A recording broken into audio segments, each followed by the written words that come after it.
எத்தனை சர்ச்சுகளை நடத்துகிறார்கள், எத்தனை பள்ளிக்கூடங்களை, எத்தனை காலேஜ்களை நடத்துகிறார்கள். இன்னைக்கு நம்ம புது புது ஏரியாவில் புது புது சர்ச்சுகளை எத்தனை பார்க்கிறோம். அதெல்லாம் அதனுடைய வருமானம் எல்லாம் கிறிஸ்தவர்கள், பிசப்புகள், பாதிரியார்கள் கையில இருக்குது. அதே போல இஸ்லாமியர்கள் எத்தனை புது புது பள்ளிவாசல்களை நடத்துகிறார்கள்.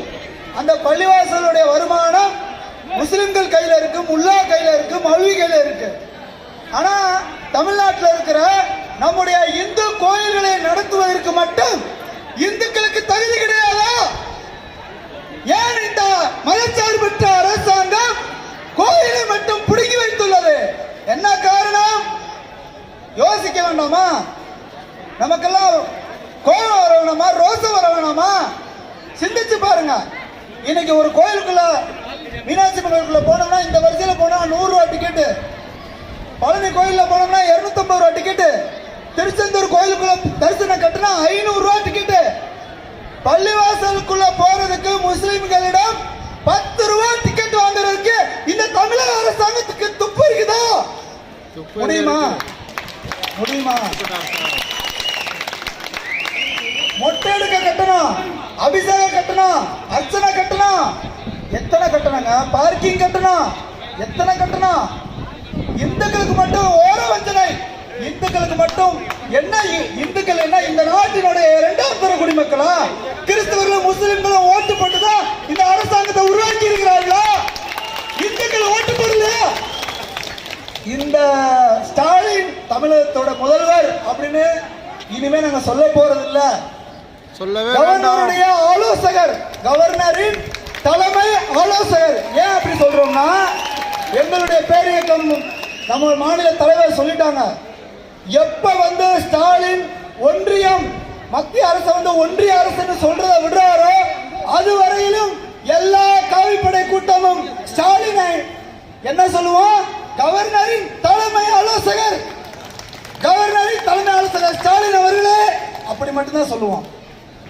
இந்த ஸ்டாலின் இன்னைக்கு சர்ச்சுக்குள்ள மெழுகுவர்த்தி கொண்டு போகக்கூடிய கிறிஸ்தவர்கள்ட்ட ஒரு 2 ரூபாய் கட்டணம் கொடுத்துட்டு மெழுகுவர்த்தி உள்ள கொண்டு போன்னு சொல்ல முடியுமா?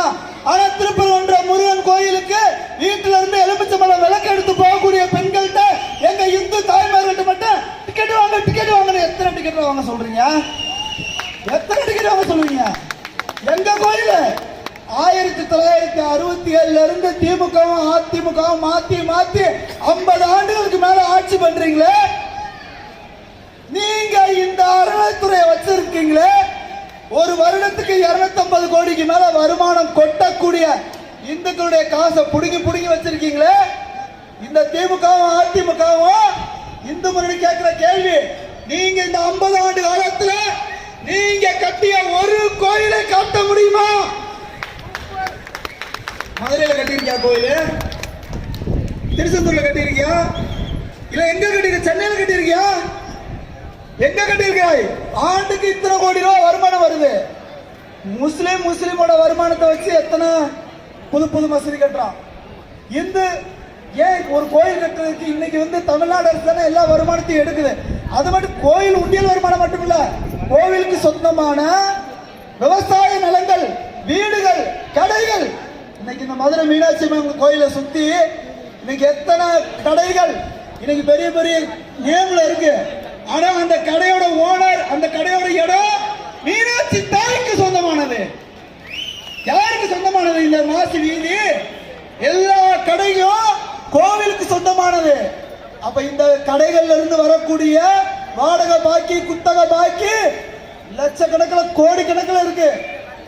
அதையெல்லாம் அறநிலைத்துறை அதிகாரி ஜேசி ஏசி நீ போய் முறையா வசூல் பண்றியா? ரசீது போடுறியா? கவர்மெண்ட்டுக்கு கொண்டு அது கூட கிடையாது. என்ன பண்ற? நீ போய் லஞ்சம் வாங்குற, எழுதி போட்டிருக்கிற இத்தனை கோடி பாக்கி, இத்தனை லட்சம் பாக்கின்னு.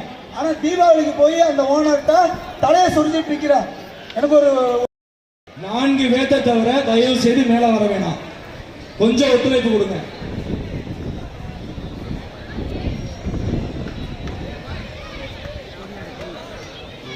जी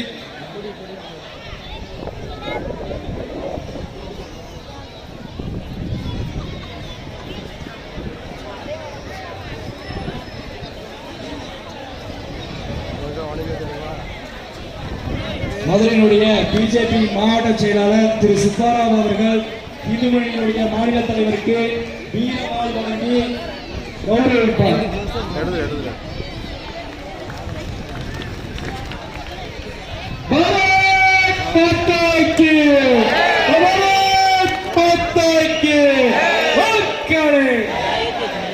அப்படியே முடிச்சு வரலாம்.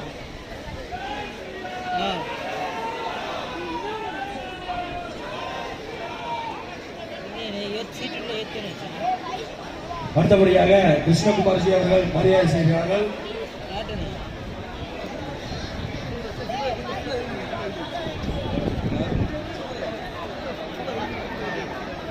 அடுத்தபடியாக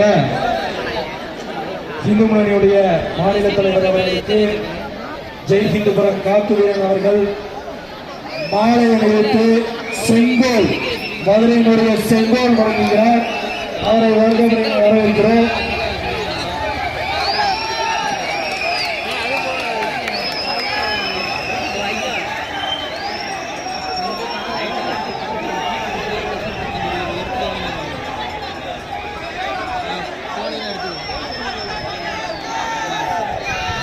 தயவு செய்து கொஞ்சம் ஒத்துழைப்பு கொடுங்க.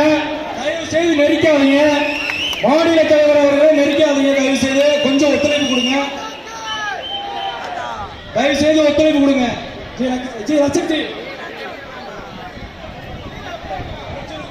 ஜி எல்லாரும் தள்ளி நல்லா பேசுறீங்க. தள்ளி நினைக்கிறேன்.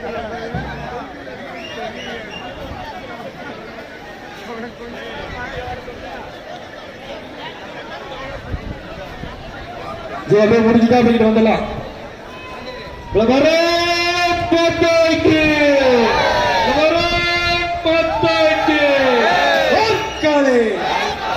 அப்படியே வந்துடலாம். தயவு செய்து அப்படியே வந்துடலாம் எல்லாரும்.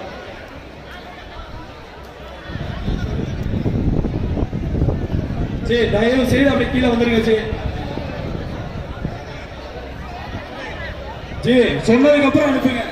தயவு செய்து சொன்னதுக்கு அப்புறம் அனுப்புங்க. ஜி அப்படியே இறங்கிடலாம். ஜி அப்படியே இறங்கிடலாம்.